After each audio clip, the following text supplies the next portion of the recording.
Hi, John, Hi, and welcome to Aarhus. thank you. Being the lead singer of Yes, Hmm.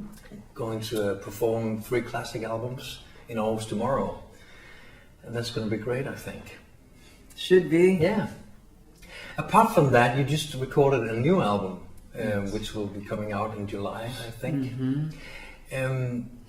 Before we talk about that, could you explain to me how your Yes experience started? When were you first aware of Yes music? Well, I'm a lot younger, and my older brother wasn't really into music beyond really my age level. He's only a few years older. My parents didn't really turn me on to much rock and roll, a few things. So I wasn't exposed to Yes at an early age. So many fans tell me stories about, oh, I had an older brother that turned me on to it. And so I actually didn't discover Yes till I was in high school and really expanding my awareness of most arts and different things at the time. So I was really exploring music, and I came across Yes that way, but rather indirectly, meaning I caught them off the radio first, Owner of a Lonely Heart. That was the big thing at the time I was in high school. But then I went back. I explored, the history of Yes. And it's kind of funny because I went from 90125 to Tales from the Topographic Oceans. And I thought, okay, the name of the band's the same. The voice sounds the same. Yeah. Oh, it's almost like 90125 is like this entertainment magazine you leaf through. And then like Tales is like opening the Bible for the first time. So it took me a while, but I got it. I was persistent. And then, of course, I fell in love with it and have related to it since. So I really think it's just in my DNA. And suddenly you wanted to play those songs yourself. Yes, Yeah, this came later. I went through a lot of musical exploration, doing other styles. I was a bass player primarily, sometimes a background vocalist. Knew I had the higher voice, but didn't really develop it. And then later in my life, maybe it was about 2000, I guess 2006, I wasn't involved in any projects. There was really a lack of musical involvement. So I wasn't involved in anything at the time and found a Yes tribute band. For lack of, projects being involved in, I thought this would really be fun as a hobby, purely as a hobby, just for fun. So I thought, okay, this would be a chance to try singing. I know I have the voice for it.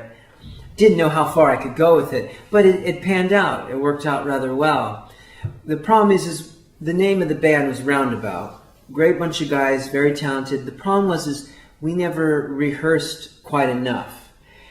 There's a lot of tribute bands in the United States. That's a popular thing. But Yes isn't really a practical tribute act in that it's so complex and you really have to be involved in it. It's a lifestyle kind of band.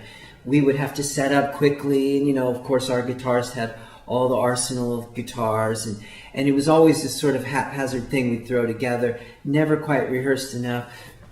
So it was really a challenge. And I gave up on it after a while.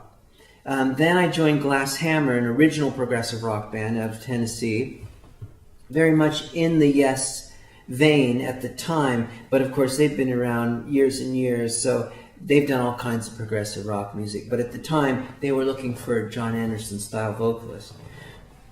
So I fit right into that, and that's really was the beginning when I got serious and started developing my personal style, because we were composing.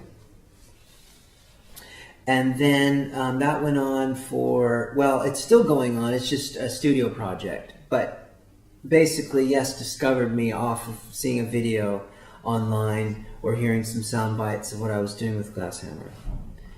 So that was the very long-winded answer to your simple question. Sorry. Okay. So Yes heard about you playing in another band. Right. Tell me about the day that you received a phone call or an email. Yeah, it was Paul Silvera, our manager, that first called me. And he just explained the situation and that there would be no audition. When I asked, well, when will be the audition? There will be no audition, I was told. Because the tour was already planned. They didn't want to back out of it. An Australia, New Zealand, Japan tour. And so I had about a month to prepare. And, you know, it's still kind of like hitting me now, the full impact of it. Because at the time, I just went into survival mode, meaning, okay, my life is dramatically going to change now, at this moment. And I have to get things in order, and I have to prepare, and it was just this very practical kind of state of mind to get through it. It wasn't like I was really soaking up the glory of it, because I just had to get focused quickly. So there was no doubt that you were going to do it. Right. Okay. And you see, I'd sung so much of the music before, so that gives you a lot of confidence. You know, I'd done a lot of groundwork. I'd laid that work already. Then now being a part of Yes for 2 years, how's that been? It's great. Again, I'm still fully realizing what that means now. It's still unfolding. Because now it's in chapters. Now I've done an album with the band. I've contributed equally with them in a creative setting. And there's all the anticipation we share with that. And we're just getting to know each other better as friends. And it's unfolding. It's still very exciting and rewarding.